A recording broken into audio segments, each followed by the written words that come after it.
Hello and welcome to Undivided. I'm Brandi Kruse. Thank you for being here. Thank you for your commitment to giving common sense a comeback. Another major ruling out today from the United States Supreme Court. This in the case of Kennedy versus the Bremerton School District. It centers around a man named Coach Joe Kennedy, who lost his job as a high school football coach in Bremerton, Washington, because he refused to stop engaging in prayer after games at the 50-yard line. The coach firmly believed that when he went out to briefly pray at the 50-yard line, that he was doing so as a private citizen, not as a coach, and that his actions were protected by the First Amendment. And today, in a 6-3 decision, the U.S. Supreme Court agreed with him. I want to read from the dissent first, because I think it's important to understand sort of the counter arguments for all of this.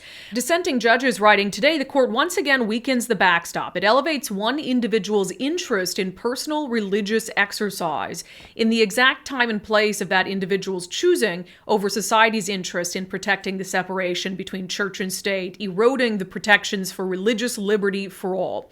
Today's decision is particularly misguided because it elevates the religious rights of a school official who voluntarily accepted public employment and the limits that public employment entails over those of his students who are required to attend school and who this court has long recognized are particularly vulnerable and deserving of protection. So at issue here is this idea of the separation of church and state, and the dissenting judges found that what he was doing violated that separation because he's there in his capacity as a coach. I want to read for you now from the majority opinion, which found the free exercise and free speech clauses of the First Amendment protect an individual engaging in a personal religious observance from government reprisal. The Constitution neither mandates nor permits the government to suppress such religious expression. So one of the things the court had to decide, obviously, was Coach Joe Kennedy acting as a private citizen, or was he engaging in a religious act, prayer, while he was carrying out his duties as a school official, as a football coach? And basically what the majority found is that Coach Kennedy was acting on his personal time, because at the time after the game when he went out to pray on the 50-yard line, what the court says is, look, other school employees during that period would be allowed to check personal emails or call and make a reservation at a restaurant or call a friend. And so this is what Coach Kennedy chose to do with that personal time. The majority writing, it seems clear to us that Mr. Kennedy has demonstrated that his speech was private speech, not government speech. When Mr. Kennedy uttered the 3 prayers that resulted in his suspension, he was not engaged in speech ordinarily within the scope of his duties as a coach. And Justice Alito, in writing a concurrent opinion, he said, the expression at issue in this case is unlike that in any of our prior cases involving free speech rights of public employees. Petitioner's expression occurred while at work, but during a time when a brief lull in his duties apparently gave him a few free moments to engage in private activities. While he engaged in this expression, he acted in a purely private capacity. There's a couple things to consider here. What Justice Alito is writing here is that this is a pretty narrow case, is that they were really deciding on the merits of what was going on with Coach Kennedy in that moment, and saying that he did this during a time when there was a brief lull in his duties. So this shouldn't be taken to mean it's some overwhelming decision on religious liberty that's going to allow teachers or coaches to lead their students in prayer, to lead their teams in prayer, and that this, in this case, was sort of an extraordinary circumstance where Coach Kennedy had figured out a way to pray after games that didn't violate the separation between church and state. And so it's hard to say really how wide-ranging a decision like this is going to be. Coach Kennedy and his attorney made the rounds in the media after this decision came down. Here's what he had to say. You know, thank God and thank everybody that supported me, and I found out that I'm not insane. It's absolutely true of all the facts of the case, and it just feels good to know that the First Amendment is alive and well. Your team has certainly made the case that you had the right to kneel in prayer on the 50-yard line. And your point was that this was not a form of coercion, although to Shannon's point, there were players who came forward to the coach and said they were not comfortable with this. So what was the case that you built over time on this? It's pretty basic, Sandra, and that is free speech and free exercise are both protected under the First Amendment. And whether that's a teacher bowing their head over their meal, or whether that's coach going for 15 to 20 seconds after the game and saying a prayer, a silent prayer. You have a right to do that. Now, I'll be honest about how I feel about this ruling. I was not in agreement with the majority opinion in this case, only because I worry about potential ramifications, even though, as I noted earlier, the decision is kind of narrow because it really hinged on this very specific set of circumstances. But one of the fears I have is how people might try to abuse this decision. Let's say you've got a group that wants to kind of protest this decision and they're like, I don't know, some devil-worshipping group or satanic cult, and they want to go out at the 50-yard line after a football game, and they want to perform some sort of satanic ritual. Like, is that going to be okay? And I suppose the answer would be yes, that it would be considered like a private time, private ritual, like if you've got some coach or some teacher somewhere who wants to just stick it to the Supreme Court and say, oh, we're going to go perform a satanic ritual on our free time at the 50-yard line after a football game. And so I just tend to say and think that the further the church is away from the state, the better, and that you kind of open up the door for people to test the system in ways that might cross a line and might be inappropriate. And so I guess it's not a surprise that the court ruled this way, but I had hoped that they wouldn't, just because I think it's kind of a slippery slope. I did laugh at some of the reactions to this, though. Aisha Sultan, she's a columnist at the St. Louis Post-Dispatch. She tweeted, "Hey, Muslim public school teachers, bring your prayer rugs and hijabs to the next football game. Line up for prayer on the 50-yard line. Supreme Court is totally cool with it."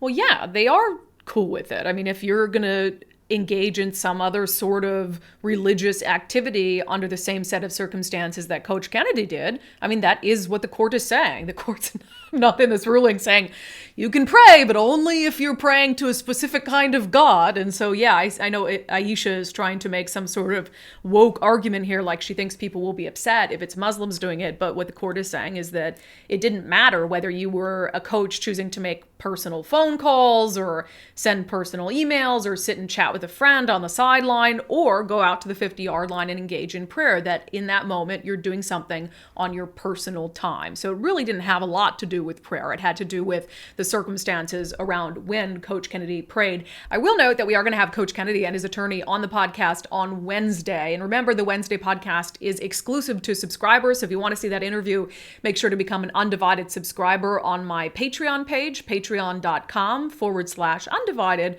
or by becoming a contributor on my locals community, brandikruse.locals.com. So a lot of wins this past week for conservatives when it comes to Supreme Court rulings. And look, there's a conservative majority on the court. Elections have consequences. I know people are calling them illegitimate rulings, but I think these rulings were likely given the makeup of the Supreme Court. So you had the ruling in New York on guns. You obviously had Roe v. Wade, and you had this ruling on Coach Kennedy and religious liberty. On Roe v. Wade, I don't know if you know Anna Kasparian. She is a host with the Young Turks. She had this, I'll call it a rant, I guess, that went viral about Roe v. Wade in particular and her frustration with people using the Bible as an argument to limit a woman's reproductive rights. These comments might be strong, but it's how I genuinely feel. I don't care that you're a Christian. I don't care what the Bible says. Like, I feel like it's a clown show, like sitting here trying to decipher what your little mythical book has to say about these very real political issues, right? I don't care if you're Christian. In fact, I will fight for you to have your religious liberty and practice your Christianity. I believe in that. I don't believe in Christianity, which means that you do not get to dictate the way I live my life based on your religion. I don't care what the Bible says. You have every right in the world. All those women who identify with your religion have every right in the world to not get an abortion, to not take birth control, but they do not have the right to dictate my life and what I decide to do with my body. I don't care about your goddamn religion. I'm so tired of having nonstop conversations about what the Bible says. You live your life in the way that you interpret the Bible.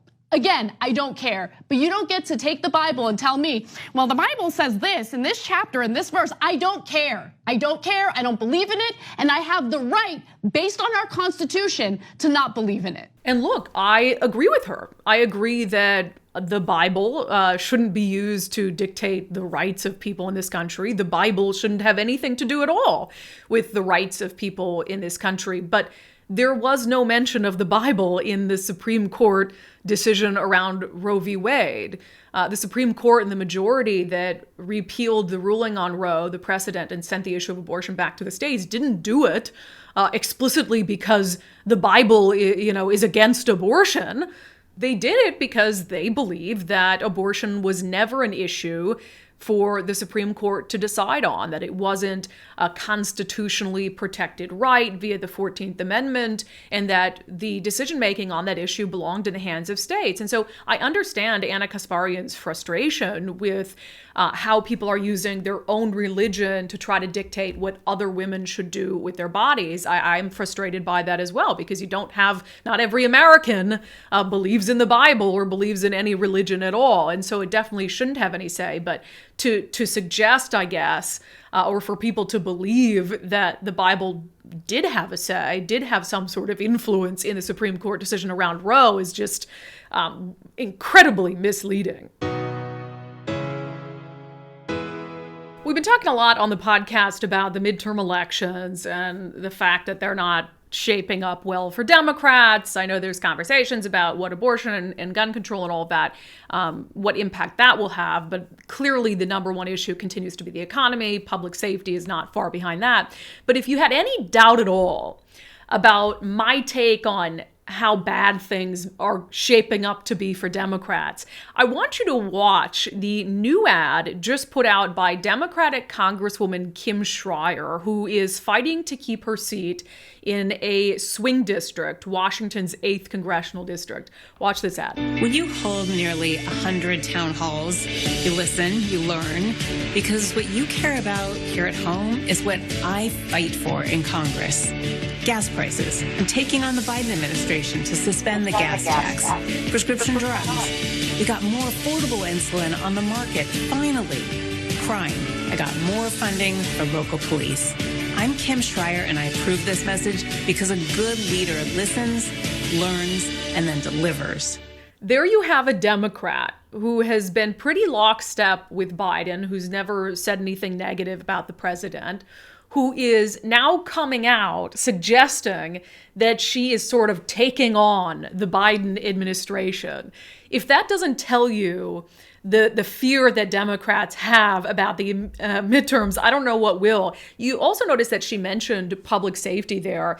And I like Congresswoman Schrier very much. She's a very nice woman. We've sat down for interviews many, many times, and I'll ask for the Congresswoman to come on, but it is pretty transparent what's happening here. I mean, just a couple months ago, she was knocked for this survey that she put out to her constituents. The question was, will you take our short Q2 priority survey? So basically, what it says, to best represent your interest, she wants to hear what you would most like to see Congress address in the coming months.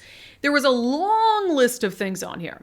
Combating the COVID-19 pandemic, expanding access to affordable health care, lowering the cost of prescription drugs, investing in infrastructure to get America back to work, protecting public lands and combating climate change, making childcare affordable, getting dark money out of politics, protecting reproductive rights, investing in public education, ending the gun violence epidemic, and addressing racial inequalities. So this was sent to constituents back at the beginning of May. And you'll notice only one thing on there has anything to do with public safety, and that's ending the gun violence epidemic. But now, fast forward just a couple months, and she has that ad out that is kind of taking on the Biden administration, but also with a focus on public safety. Crime. I got more funding for local police. So even if you have Democrats who might be saying that they believe abortion is on the ballot, Nancy Pelosi said that. We are not going to let this pass. A woman's right to choose, reproductive freedom, is on the ballot in November. We cannot allow them to take charge so that they can institute their goal, which is to criminalize reproductive freedom. They think those are the things that are going to get voters out to vote for Democrats. That's what they say, but what they do, I think, says more about what they actually believe voters care about. So when you have Congresswoman Schrier, who's putting out kind of a hit piece on the president of her own party and then focusing on public safety, that's all you need to know about what she thinks the priorities of her constituents are going to be. If you don't know a lot about the 8th Congressional District, this is one of the 2 watch races in the midterms. It is a seat that had always been in Republican hands for years and years and years until the longtime congressman who held it, Republican Dave Reichert, retired, and then Democrats were able to win the seat in 2018. And so Congresswoman Schrier has had the seat for about 4 years, and now she's running for another term. And what's unique about this district is it kind of spans urban and rural. And so you get in kind of the suburbs of Seattle and beyond to the other side of Washington state. You've got a lot of tech workers. And then on the flip side, you've got farmers. And so it's really different. It's a really difficult district to try to pin down, I think, for a politician. And so I imagine that Democrats in districts like Kim Schrier's are very worried. I mean, she wouldn't do an ad attacking Biden if she weren't worried. And I want to read you this article from the Associated Press, which is also just indicative of what's going on. More than 1 million voters switched to GOP in warning for Dems. The article reads, "A political shift is beginning to take hold across the U.S. as tens of thousands of suburban swing voters who helped fuel the Democratic Party's gains in recent years are becoming Republicans. More than 1 million voters across 43 states have switched to the Republican Party over the last year, according to voter registration data analyzed by the Associated Press. The previously unreported number reflects a phenomenon that is playing out in virtually every region of the country, Democratic and Republican states, along with cities and small towns, in the period since Joe Biden replaced former President Donald Trump." So this goes to, again, you have Americans who are struggling. So while you have culture wars going on, while people are taking to the streets in protest of the SCOTUS decision around abortion, and while I do believe, there are some moderate women in the suburbs who really care about that, I think deep down they care a lot more about trying to get by day to day and gas prices and the economy. And so I think this is just another indication that Democrats are going to be in a really, really tough position come November. There's, of course, a lot of conversations right now about how to prevent mass shootings in this country. In Washington state, there's actually a brand new gun control bill that takes effect this Friday, July 1st. Washington will become the 10th state in the union to ban the sale of high-capacity magazines. In this state, they deemed high capacity as anything that holds more than 10 rounds. To talk about the new law, I want to bring in Wade Gorin. He is the owner of Wade's Eastside Gun Shop and Bellevue Indoor Range in Bellevue, Washington. So Wade, whenever we have a new gun-related law going into effect, we hear sometimes from gun shops that they see just a huge uptick in activity. Is that happening over there? Oh, yes. Yeah, we were already busy. When this first got announced, we had a pretty good pop in business, went up about 50%. And then this month has just exploded, and we're up about probably 250% from our normal months. Was this a big item that you sold a lot of, even pre-law? We always sold, what we'd call a standard capacity magazine. They're going to call a high capacity magazine. They come in every gun that's shipped today. Well, I shouldn't say every, but 80% of the pistols and rifles we sell have over a 10-round mag. So we're always selling them, but we've never sold this many this fast, ever. For folks who have been coming in, especially as the lead up to Friday, I believe is the day it goes into effect, what have they been saying about it?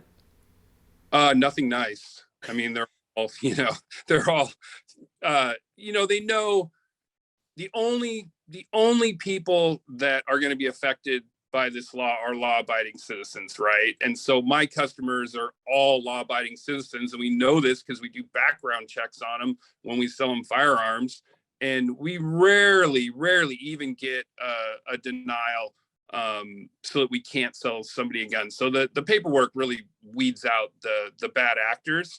And they're upset that they're being restricted to a low capacity magazine in our mind, and the criminals and the crazies and the school shooters and all of that, they're going to continue to use whatever magazine they have on hand. Technically, could someone, like if you were a crazy person who wanted to commit an atrocious act, could you still order one online? The online companies have been really aggressive about shutting that down, and it's already kind of happening. And even some of these companies are not selling other accessories into Washington State, which is really interesting to me. I had a friend try to buy some optics for a firearm, and they wouldn't ship into Washington, which is just really an odd thing.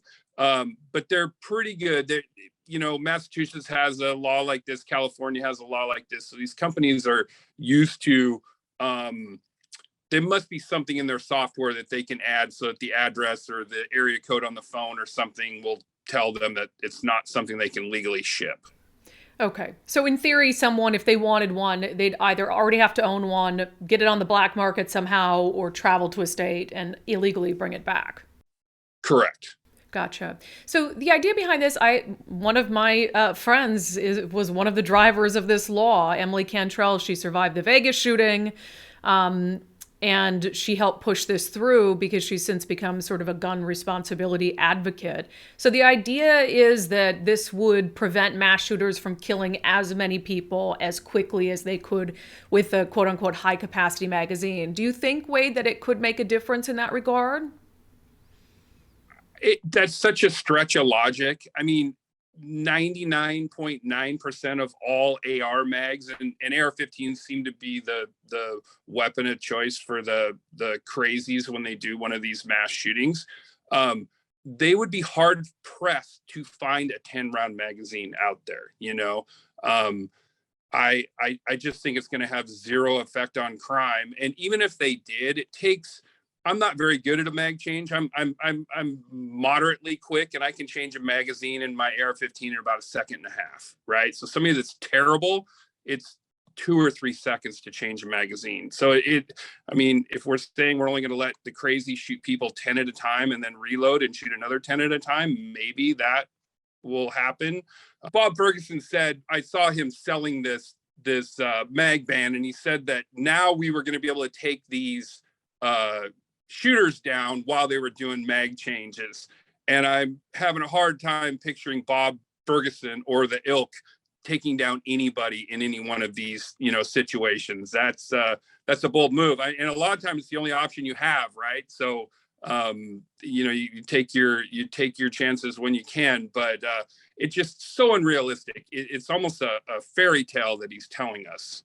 There's that bipartisan bill in Congress. Have you got a chance to kind of look at what that entails? I haven't dug into it. We've been so busy lately doing what we're doing here, and we're doing the Lord's work here at Wade's Eastside Gun Shop. So we focus on that right now.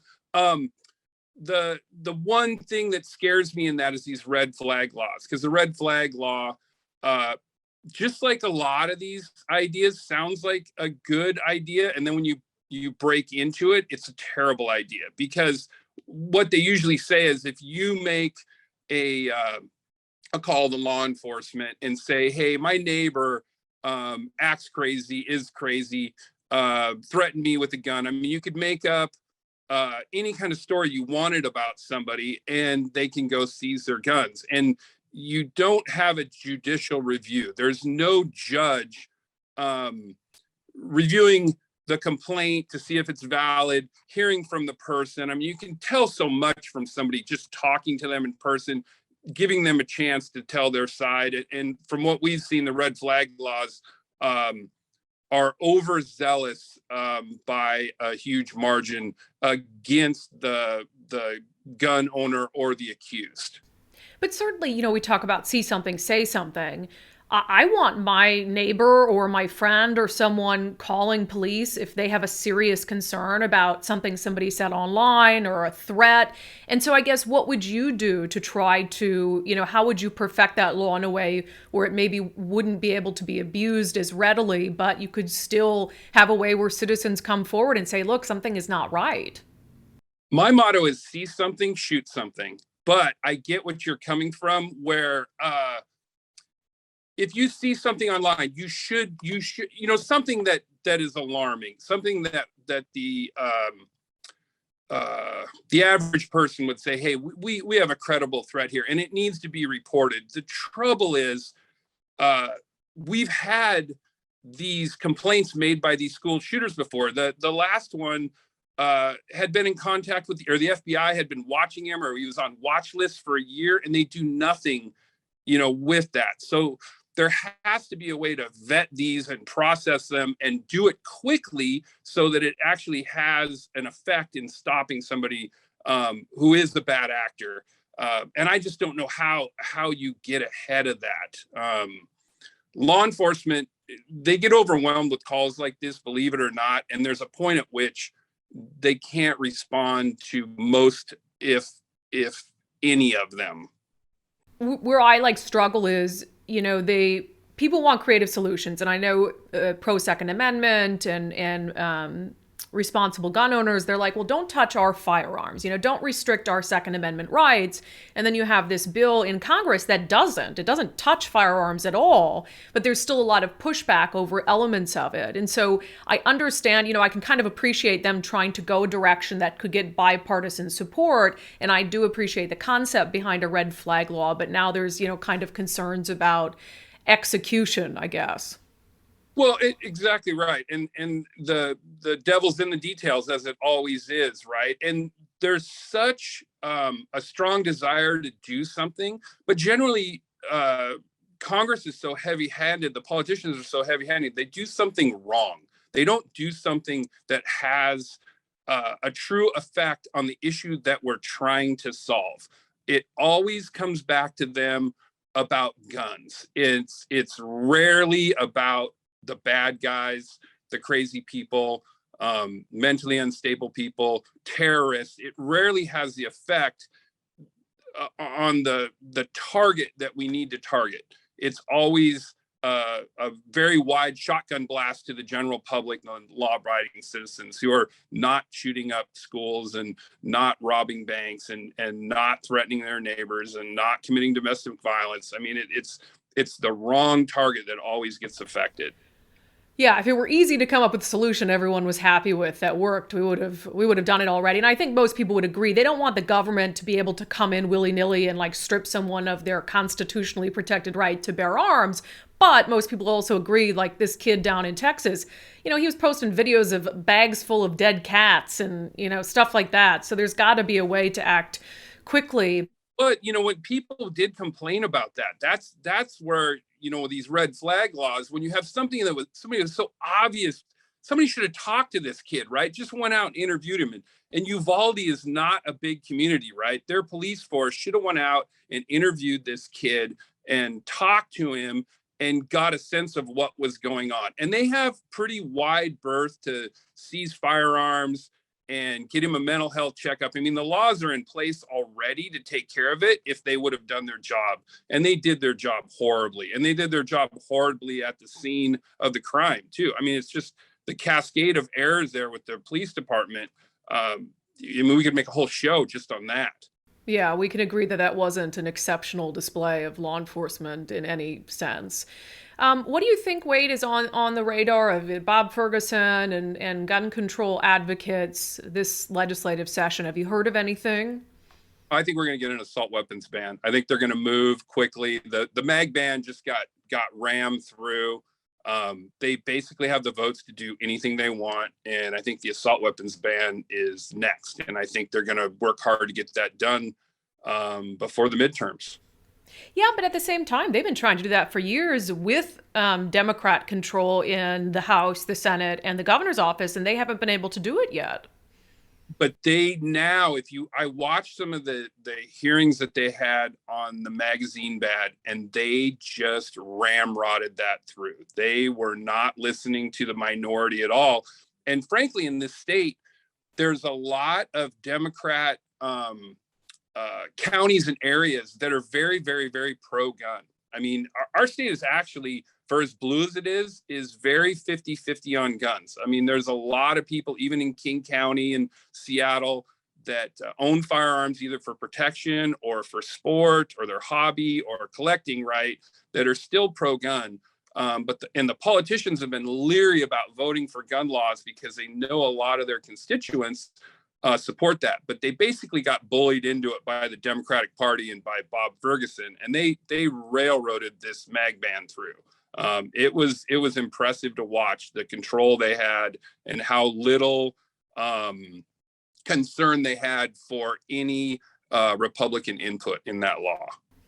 Yeah, elections have consequences. We'll see what happens in the midterms, though. Things might look a little bit different after November in this next legislative session. I guess let's end on kind of a positive note, Wade. We've talked about things that maybe won't work. Is there anything that could help prevent deadly shootings in this state that you would like to see lawmakers in Olympia or in Congress in Washington, D.C. pursue? I'm in this business, right? And I've thought about this. And the trouble is we're trying to find one crazy person out of millions of not crazy people. And I don't see anything on the gun side. In America now, the gun cat is out of the bag. There's 400 million firearms in the country. There's 10 magazines for every firearm out there. The magazine thing and the gun thing, we've passed the point at which, unless they're going to try and confiscate guns, they're never going to cut down on the supply of guns. It's just not going to happen. The trying to find, locate, and stop the bad guys, I don't have an answer for you. I just don't. I don't think anybody has an answer for you just yet. I do think, though, that we should be hardening schools, right? If we're spending $80 million on a high school, it ought to be safe for the students there. I mean, you talk about one way in, one way out, no ground floor classes. I mean, I could design a school on the back of a napkin that would be very, very difficult for anybody that wasn't a SEAL team member to get into, right? And these guys they're not shooters. They're not gun guys. They're crazy people. And they're just using the tool at hand. And really, we need to think about, and just even bullet resistant doors in every classroom, right? A bullet resistant door that would lock from the inside and somebody couldn't breach with common tools would stop a lot of this.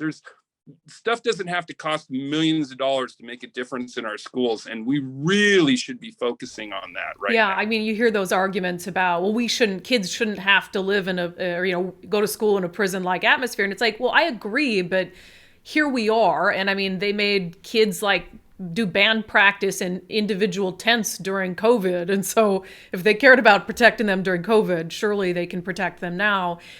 Wade, those are all the questions that I have for you. We appreciate your insight as always. Are you selling high capacity mags up through Thursday?